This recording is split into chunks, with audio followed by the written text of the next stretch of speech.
What's going on, everyone? It's Cam. I'm back again with another color tutorial. We are going to be picking up where we left off last time after we input mapped our footage into Resolve to get that lovely Rec 709 conversion to give us that starting place we need for our project. Today, we are going to be conducting our primary balance, adding a little bit of contrast, giving the image a little bit of shape, depth, and feel, and it's going to be great. Let's dive into Resolve. Let's get this balance going. Let's get our grade flowing, growing, and showing, and looking good.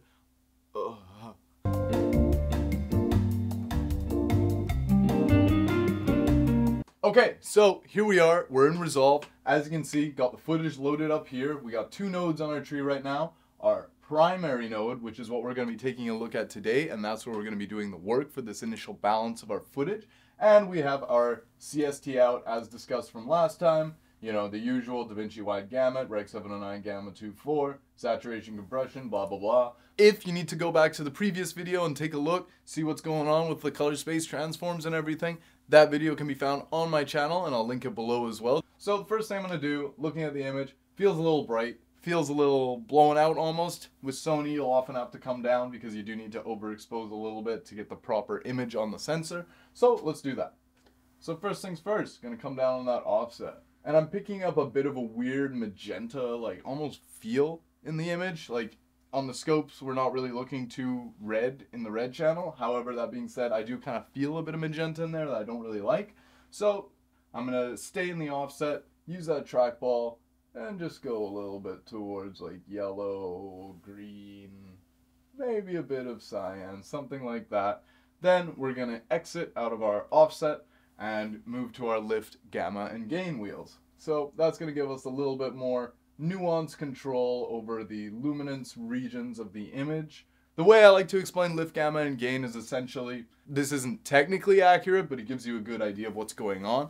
The lift is going to be like your bottom 30%-ish of the image. Your gamma is going to be that middle 30%, and your gain is going to be the brightest 30%. All that these three controls really govern is your exposure in those regions, so in your shadows, midtones, and highlights essentially, and it gives you the ability to control the luminance and exposure of each of those ranges. You can also use the trackballs here to inject any color you want, like that, or and then throw in some blue into my gain, and then maybe a bit of orange. Yeah, like obviously this looks terrible, but I'm just trying to show you what the controls actually do. So as you can see, when I move the balls here, we get a little bit of motion on this point on the Resolve UI, and you can see where we are actually landing in terms of, you know, tonality and color that's being injected into the image. So let's get rid of that node, it looks horrible, and go back to our balance. So already what we've done is we've come pretty far.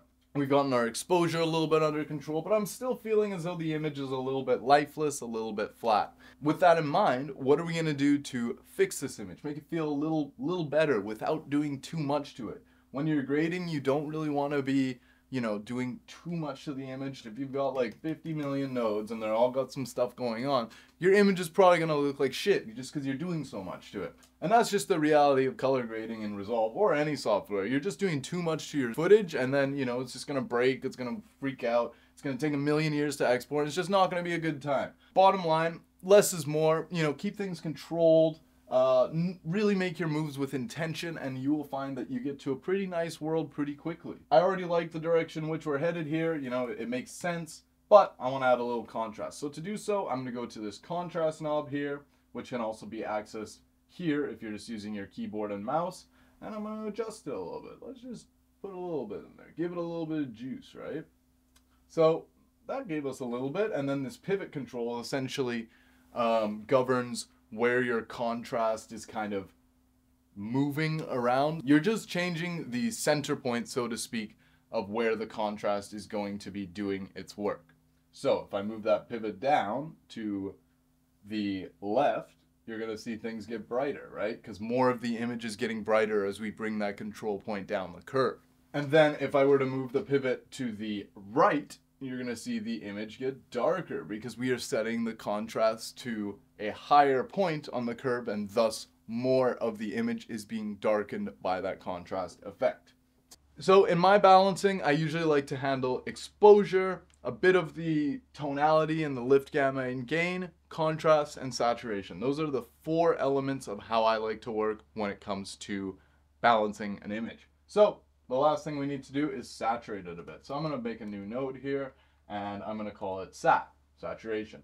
So you've probably seen this before on other YouTube tutorials. We're going to switch that node's color space to HSV, and then right click it again, turn off that channel 1, turn off that channel 2. And what this is going to do is it's going to give us more film-like subtractive saturation, which always looks a little better than using the saturation knob here or here.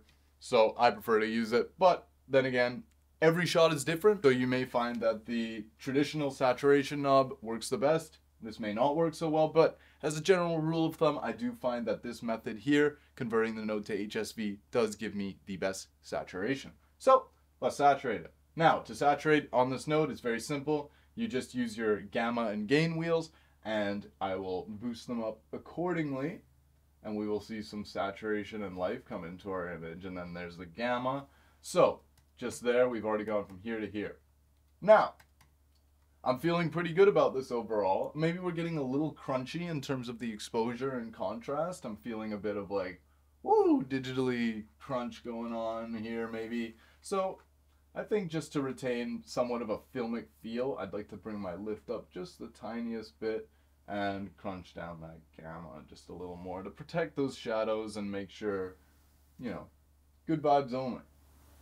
But yeah, that's the general idea of it, and in just those 2 nodes, we've gone from here, our Rec 709 transform, to here, which is a nice balanced image. And honestly, there are plenty of projects in which a grade this simple would be totally satisfactory. You know, maybe it's like a video for your YouTube channel, for instance. The node tree for what you're looking at right now is going to look pretty damn similar to this, just because, you know, simplicity is good. You don't really need to do a lot. This footage is from a music video that I shot, so I did a bunch more look development on it.